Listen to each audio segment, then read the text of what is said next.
Hello, my name is Sirrano Keith Baldeo, and I'm running for the 10th District in Dallas, Texas.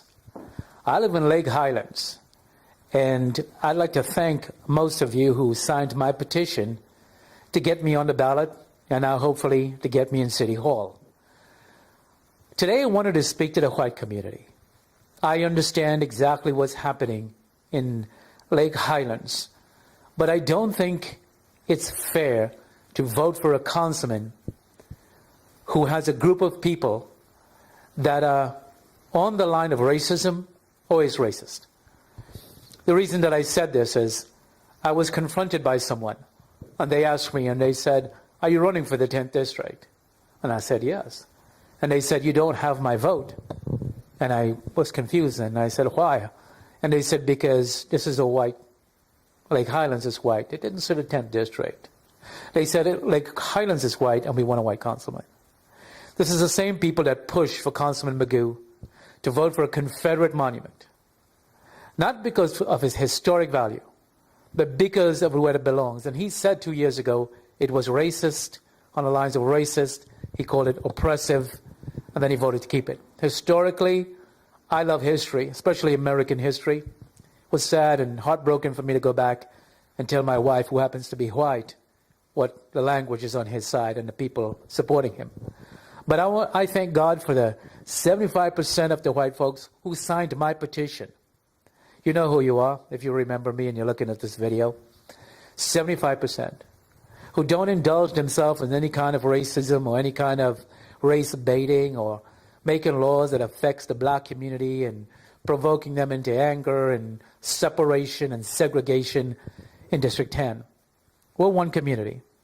And he sometimes preaches that, but he doesn't practice it.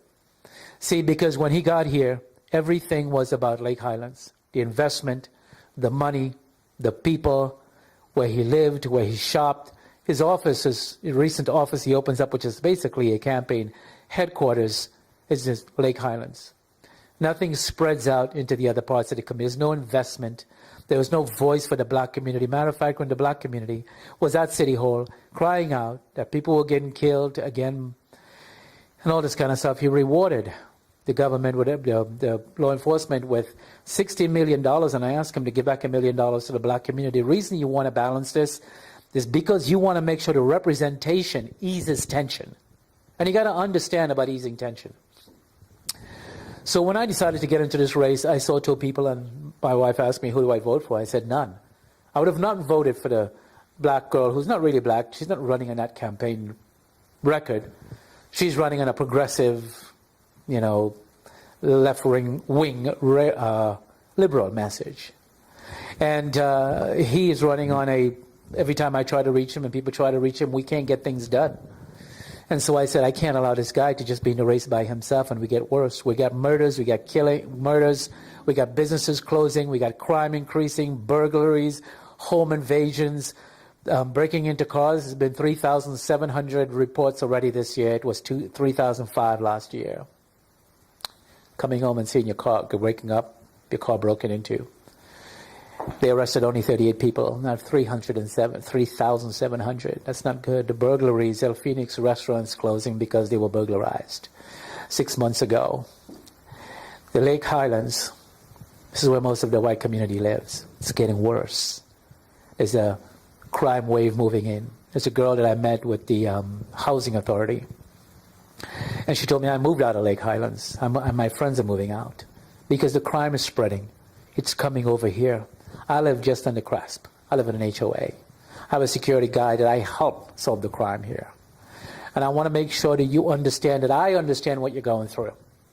Because you see, when you look at the grand scale, I think one of the reasons that Trump won the election, an Italian guy in a restaurant asked me once that I eat at, and I said, Trump will win. He says, why? I said, because the white community feels marginalized. Everything is about immigrants. Everything is about other cultures and minorities and everything else. And there's really no voice for the white community. But it doesn't have to be racist. It doesn't have to be a Confederate monument. It doesn't have to be making laws and curfews against the black community. It doesn't have to be defending white officers when they kill a black person. See, that's what's always been. and it's divided us even more. Councilman keep coming over to the black community and saying, he cares. There's no investment. When you don't invest, you see, I spoke to a mayor from another city and I said, look, if you don't invest in the black community, that crime wave is going to be at your doorstep. Didn't listen, came at the people's doorstep, they left. So I understand you need a voice. You can't have a white voice because it's racist. So I was going to say it would perceive itself as racism, but it's already known as racism. A white councilman defending the Confederate monuments doesn't send a good message to the black community. So that's the division right there. I don't want the division. I'm running for office because I do a lot of multicultural stuff. I care about everybody. I do events and activities. I get a permit for an entire park. I do an event, Christian Heritage event, where I bring in about 40 churches. And I had them give out free stuff to the community, multicultural stuff. I have other events that I do just in the park, events, activities, bringing all the cultures together. International parades, all this kind of stuff. I've done these things. I've brought hundreds and maybe up to about 700 people in the park once. The community knew each other, worked together. This councilman, Magoo, waits for people to do stuff, then come in and take credit for it. If you look at his Facebook page, most of everything that he talks about, speak about, goes to and take those pictures, he's never done anything. So with me, I have a new vision. I have a new insight. I have a new future for Dallas, especially the 10th district. This district is getting worse. Department of Justice and the Dallas Morning News reported this is the most dangerous and violent district in 2018. And we're on our way to the same. Crime stats are up here already in District 10, rising again. But I can do something about it. You see, he doesn't understand what it means to be a councilman. I don't know. Some people are just not bred for that. He admitted at a breakfast club, it wasn't a debate. I want to debate him. Lake Highlands Women's Organization are blocking a debate. The League of Women Voters, they're supporting him, blocking our debate. Because they don't want to hear you. They don't want you to hear me. They don't want you to know that you have a better choice. A choice of diversity. A choice of stopping people from coming into your community and kill you just because they don't understand who you are. I understand the white community. I know you feel marginalized. I know you feel alienated. I have single mothers where I live. I have elderly white women where I live. And they're scared and they're worried about their community. But I can fix that. I've been there. In order to you to fix the problem, you can't stay in Lake Highlands and put your head in the ground like an ostrich and get the police department to police everything for you. And then come and say, oh no, we're not policing everything. We're trying to have unity. You're not. First thing about unity is you got to know what it means. You got to understand the black community, the Asian community, the Muslim community, the Hispanic community. But to stay in one white area, put your house there, put your campaign office there, put your shopping centers there. And I tell you something. If Adam Magoo is reelected, that taco place and that fish city is going to close down. The people backing him is anti-business. They want to raise these restaurants $15 an hour, plus 7-day sick leaves, plus 12-week sick leaves on these businesses in the white community. You do that, those businesses are going to close immediately. They can't afford it. They're barely struggling. You go up on Royal Forest, all those restaurants that you see from Kane to Popeyes, all going to close down. The minute the people backing him push for that. It's called Texas Working Family. It's just a name, but it don't get the real stuff out of it. So I'm asking you on April 22nd to replace the seat. It doesn't have to be a white seat. I can give the white community a voice without having to talk about racism and segregation in a monument and white supremacy and a Confederate monument. I'm a historian. I want to see things happen. I want to see history remain. But at the same time, I want the black community at the table. At the table talking to the white community and saying, look, we're one. It's just one community. How can we solve this problem? How can we resolve this? The conversation never took place. So now you have the black community still at odds with the white community. You have the minority community. You have all the people that's coming into Dallas right now. A lot of them are immigrants, unlawful immigrants, getting services from the government. And can we afford that before we afford you, your kids, your security? I want to make sure we have a balance. a balance. And that's what I want for my 10th district. If this man, Adam Magoo, is reelected, it's going to get worse. It's been 4 years he's been in office, 4 years. And the crime is worse at the 4th year in 2018. That's not from me. That's from the Department of Justice. And the Herald News headline was, this neighborhood is so dangerous, the Department of Justice has to come down themselves to solve the problem. That's where you live. That's right here in the 10th district. That's what they're talking about. So I want to make sure you have a choice this season. You have a choice to get somebody better. I'm so experienced. I have 12 years. 12 years as a newspaper president going after the government for your rights. Your rights for a cleaner community, safer community, potholes, dilapidated buildings. And you know what? Everybody's saying that because you're minority and black, you don't have to worry about going to the grocery store and putting stuff back and not buying stuff. That's happening here, right here in the white community in Lake Highlands. People are taxed out of their homes. The councilman Magoo, I was in the chamber. He was the one who led the $16 million tax increase. And the councilman climbed and looked at him and says, when you don't know what to do, you raise taxes. He's a tax-raising councilman. I don't know if that's a Democratic philosophy. He's pretending to be a Republican. The mayor has endorsed him. It's confusing what he is. I'm not sure what he is. But I know who I am. And I know I've been in the business of government for 12 years. It's like a digital board. It's like a circuit board. And you have to know where everything is connected. Then can you block the bleeding and the money from going different places and bring it back to this district? When I get elected, I get two assistants. He's been using his assistants to help him get reelected. Not to fix your problems, to get reelected, and other people that he's associated with.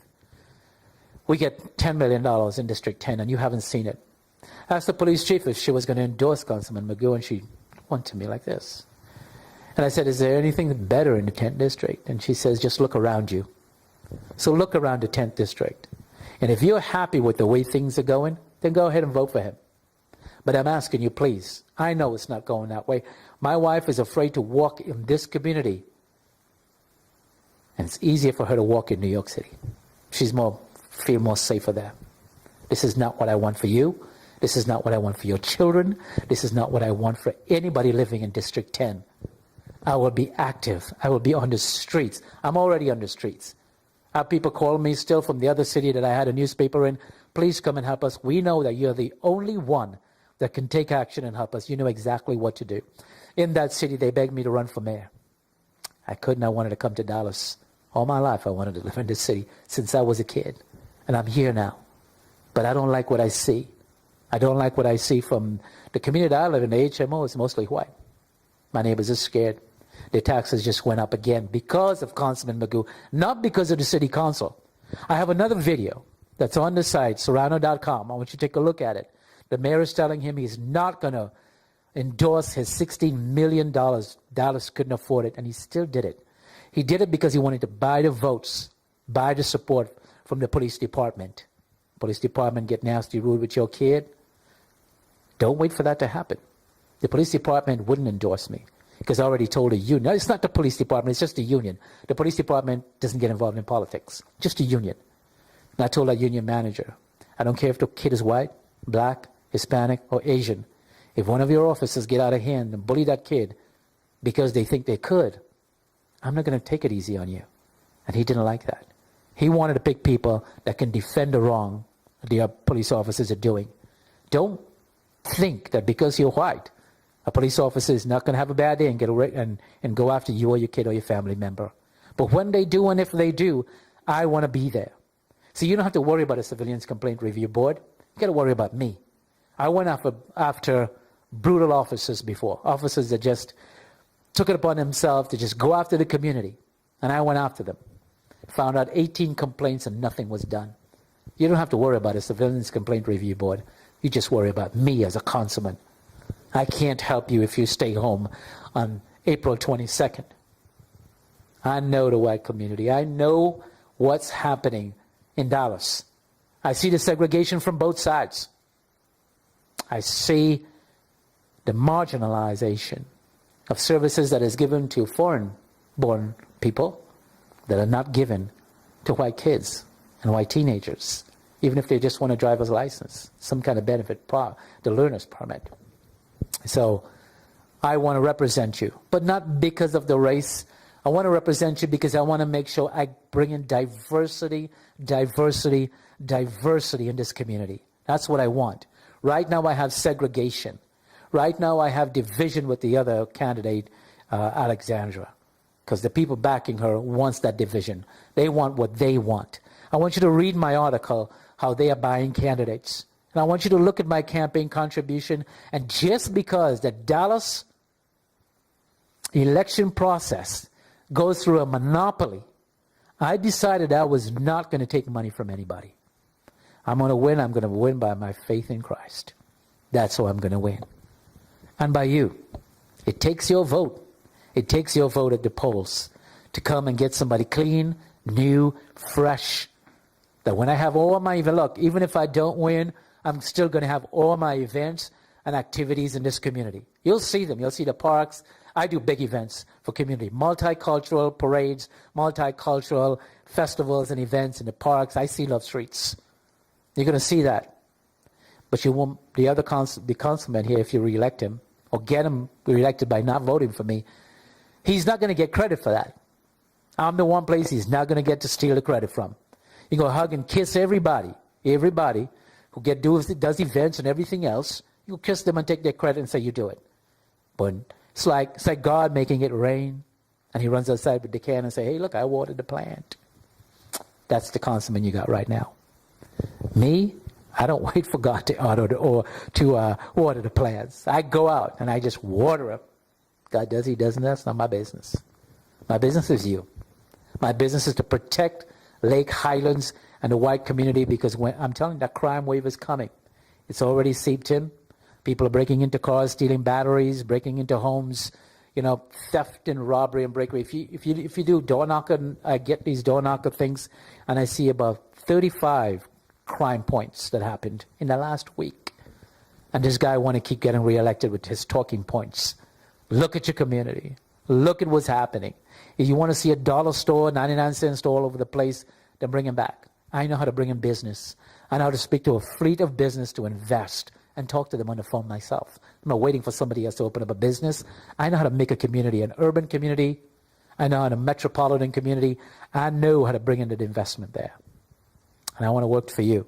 And I want to be your councilman. Look, I wake up 6:30 in the morning for the last 2 years. 6:30 with my wife. She goes to work. I drive down to City Hall unpaid.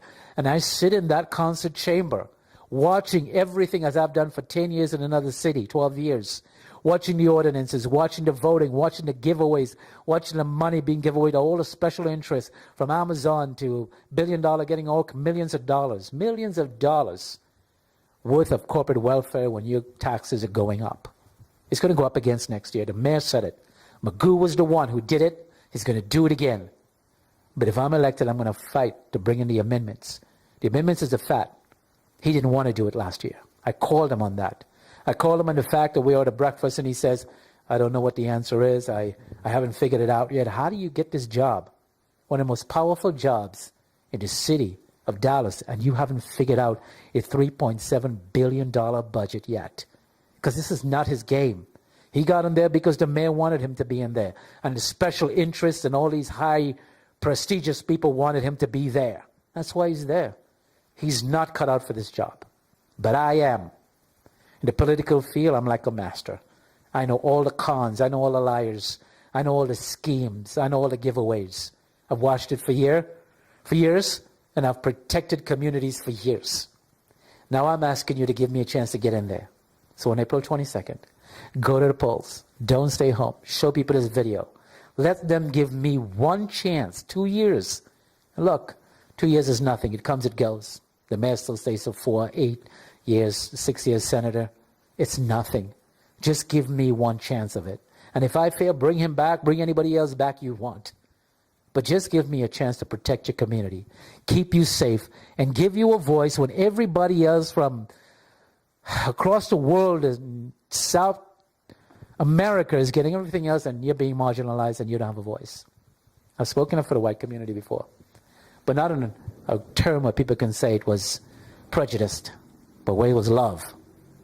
So I want to unite this community. Multiculturalism, all my events, activities. Look, people don't know you, they're going to want to hurt you. But if they know you, I have a white couple that says they were at a bus stop, and they try to be nice to a white person. This is up of 635. And he cursed him out, made racial slurs. And I said, seriously? And they said, yep. Two white folks, young adults, not Harvard, but young adults who was just living up there, wanted to be nice to the black community, and this guy was just racist, very backlash. But when you know people, and you're seeing people from the other side, when you have events and activities that everybody's white, black, Hispanic, Asian, whatever, and you know people are close to you like that, you won't be less likely to hurt somebody else who looks just like that. I am on the ballot as place 1. Maybe that's a blessing from God. When I was going to pick that number, I prayed about it. And I'm a Christian. I pray every day. And I have events, by the way. I have events and activities for young kids. If you have children, I bring all the children. I teach them about wealth. I teach them how to build a life looking for entrepreneurship rather than wage workers, how to be a millionaire, the mindset when you're a kid, how to get there, time management, hard work, equals success, have a goal, have a plan. I teach it to kids. I have another program for kids, and it teaches them about biblical principles. I do a lot for the community. And like I said, even if I'm not elected, you're going to see this.